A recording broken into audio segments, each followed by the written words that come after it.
要说在宿迁最好吃的一道菜呢，还得数这道卷饼香酥的小黄鱼，配上柔软的煎饼，咬一口特别的酥脆。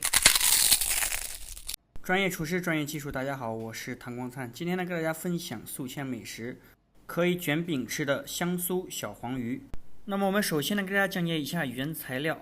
我们用的是小河里面的野生的小黄鱼，这种小鱼呢长不大，而且呢肚膛内也特别的干净。那么我们首先第一步呢是将里面红色的小虾米把它剪掉，丢掉不要。随后呢将它放在清水中清洗几遍。清洗的目的呢是为了去除杂质以及粘液还有腥味，至少要清洗2到3遍以上啊，这个水呢是清澈的就可以了。随后呢我们将它倒入漏勺中控水备用。为了节约时间呢，我们可以用干净的毛巾呢将里面的水把它吸一下。这个小黄鱼的水为什么要把它吸干呢？因为接下来呢我们要拍玉米淀粉呢给它炸制，水分太多的话呢会形成的面粉疙瘩，在里面呢特别的影响口感。好，那么接下来呢我们点火起锅，开大火迅速的将锅中的水分烧干并且烧热。随后呢我们锅中加入适量的食用油，在锅中油温升至的同时呢，我们来给这个小黄鱼拍粉。拍粉呢我们首选的是玉米淀粉，当然了用马铃薯淀粉也是可以的。在这里呢我们需要注意一下，撒粉呢不要一次撒的太多，我们先稍微的撒一点，而且呢千万不要用手在里面去焯拌，因为用手在里焯拌的话呢它会形成疙瘩，所以呢我们用抖撒式的将它抖撒匀。那么接下来呢我们再一次的少量加入，还是用同样的方法。一般来说呢我们加3次玉米淀粉就可以了，第3次加入的时候呢我们可以用筷子再次拌了，因为这个时候小鱼上面的水分呢基本上是被面粉吸干了。最后呢我们再用筷子抄底拌匀，让它变成一粒一粒的就可以了。每一个呢都是分开的状态啊，千万不要扎粘在一起。再给大家讲解一下，这个小鱼呢新鲜呢不要加盐去腌制，也不要用料酒什么的。加了料酒之类的呢不仅不能去腥，而且呢还有一股异味。如果加盐的话呢，炸干以后呢会很咸。那么我们将它拌成这样一粒粒的时候呢，将它放在一旁静止30秒左右备用。这个时候呢，如果是咱们酒店制作呢，可以加一点这个吉士粉在里面。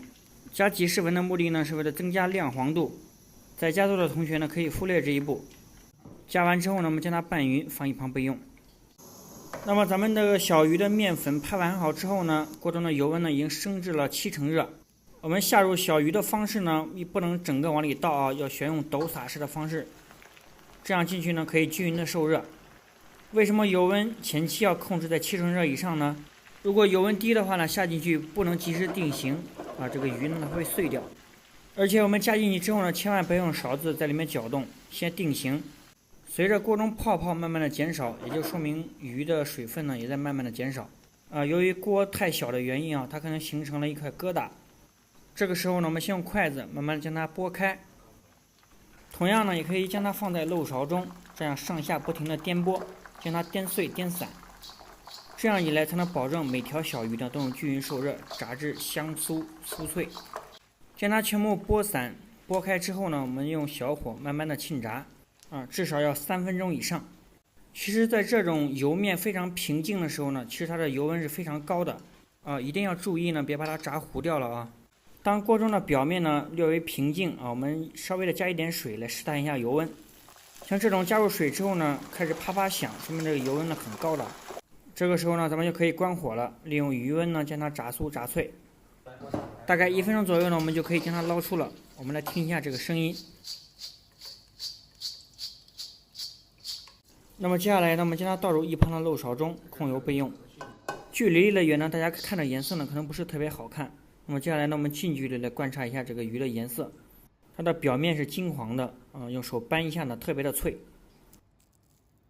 那么接下来呢，我们来处理一些配料啊，我们来炸一点花生米。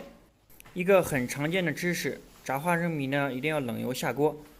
随后呢，咱们点火，慢慢的升温。随着温度慢慢的变升呢，锅中的花生米呢会发生啪啪的响声，这个时候呢也就说明它的内部呢开始受热。大概2分钟呢，表皮的颜色呢开始慢慢的变深。随后呢，咱们关火，利用余温呢沁炸30秒即可。倒出控油备用，这样炸出来的花生米呢特别的酥脆。在这里呢，顺便给大家讲解一下花生米能长久的保持脆度的一个绝招小妙招。刚出锅的花生米，我们趁热呢喷洒一点点的白醋。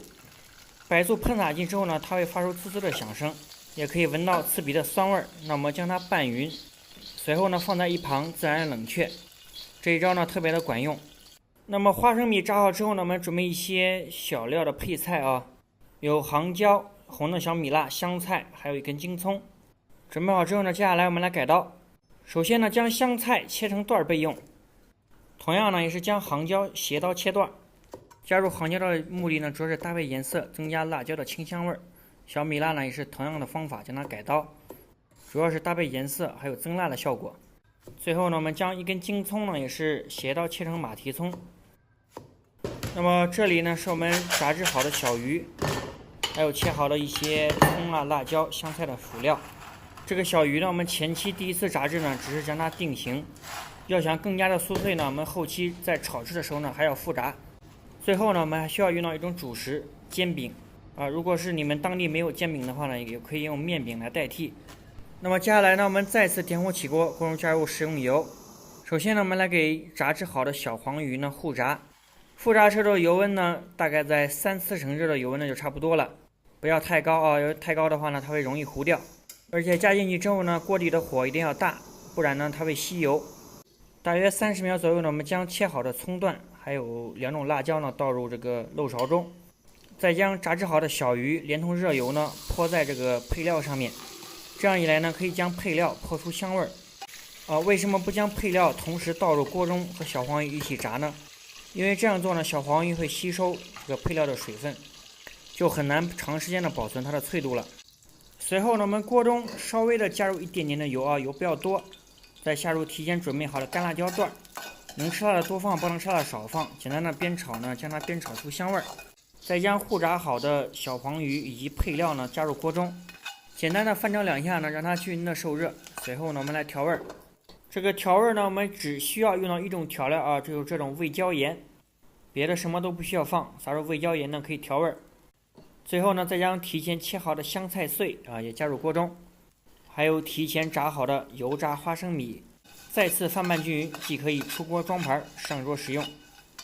这样一道非常好吃的香酥小黄鱼卷饼呢就制作完成了。咱们在家做呢，需要注意以下几点。第一呢，就是小黄鱼的水分呢一定要控干之后呢再拍面粉，而且呢千万不要去加盐和料酒去腌制。炸制的油温呢一定要高啊，前期下去的时候呢选用斗洒式的6成热以上的油温。最后呢，还是建议大家呢搭配这种煎饼啊来包裹着吃，或者是用面饼呢也是可以的。那么本期的视频呢就给大家分享到这里，感谢您百忙之中观看我的视频。请给我点个赞，加个关注，谢谢，咱们下期视频再见。